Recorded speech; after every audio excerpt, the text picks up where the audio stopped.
Hey guys. Alright folks, good friends, Pope Francis, we're here to check out the latest from Spires, Almosttown. They have a new album coming out. They announced that recently, and this is the first video, first single. I'm excited to see what it brings. Same. Alright, so are you ready for this? Yeah. Alright, let's fucking go.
Wow. Everyone got the hint that the Pirate Shirts was in. was in, yeah. Yeah. Except for, you know. I have a lot of questions to...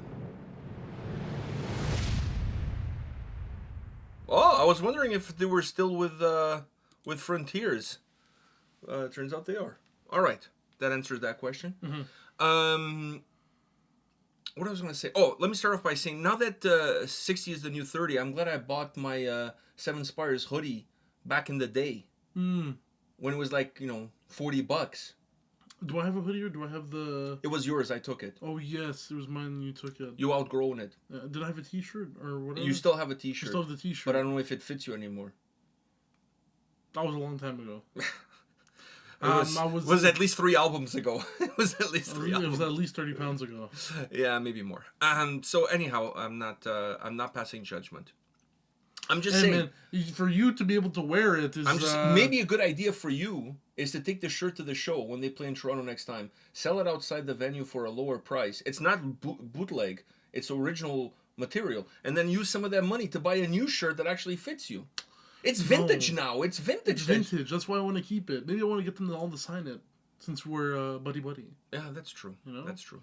And then put it on the wall. But I love this band. First of all, as people...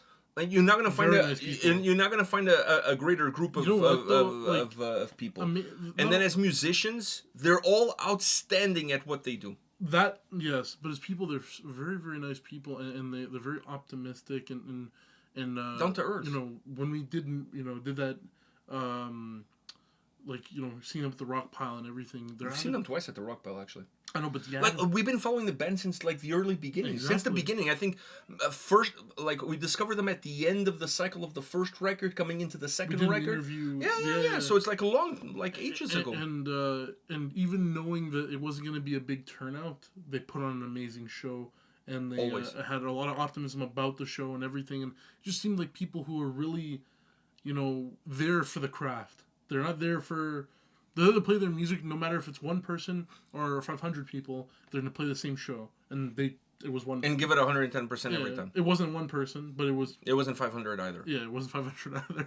So, but...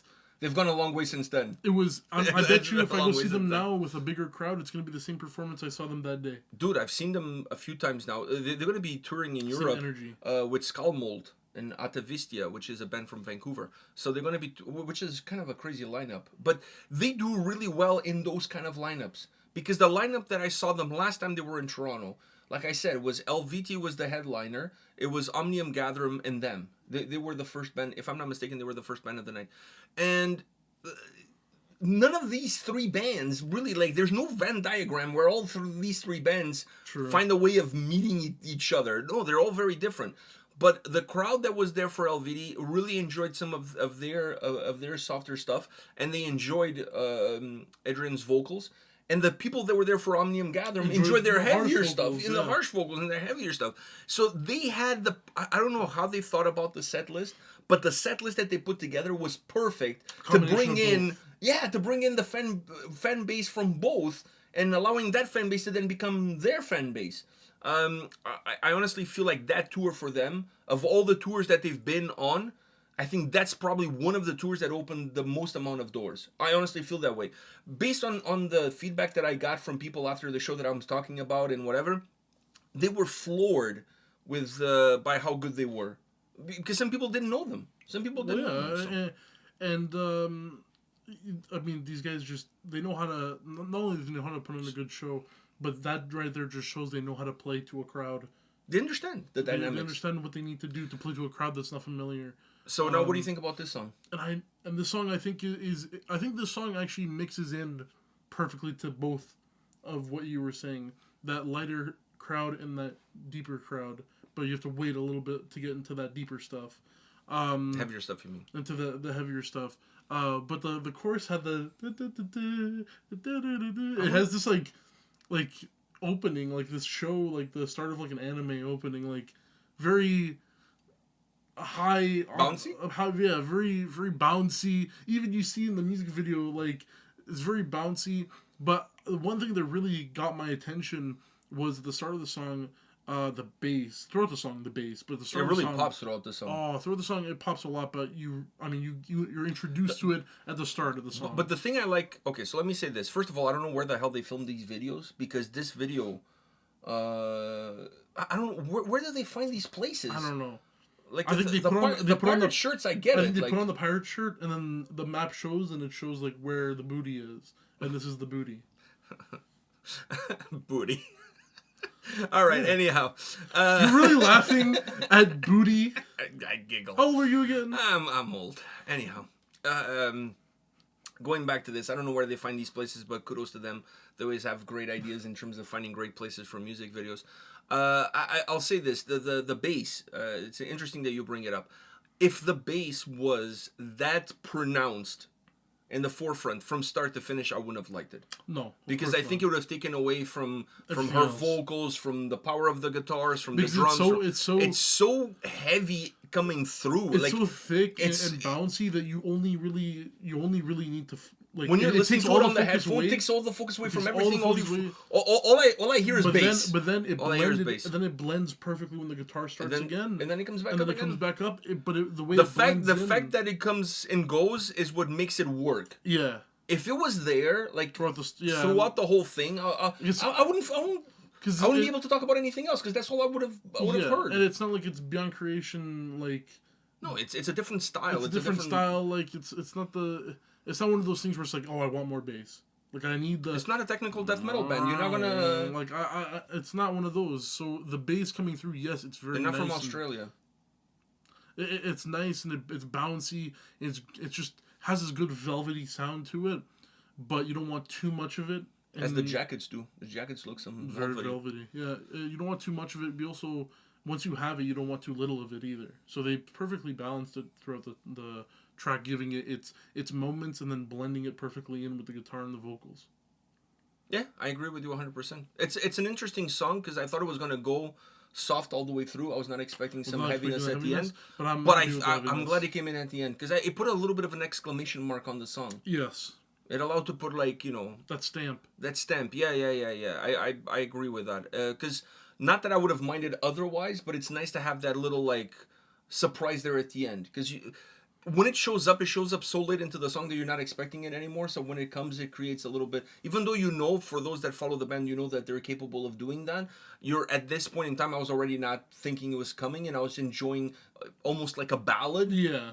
All the way through, and I was fine with it. But then when it came at the end, it was a nice exclamation mark at the end of the song. I still feel like this is a very ballad-like song.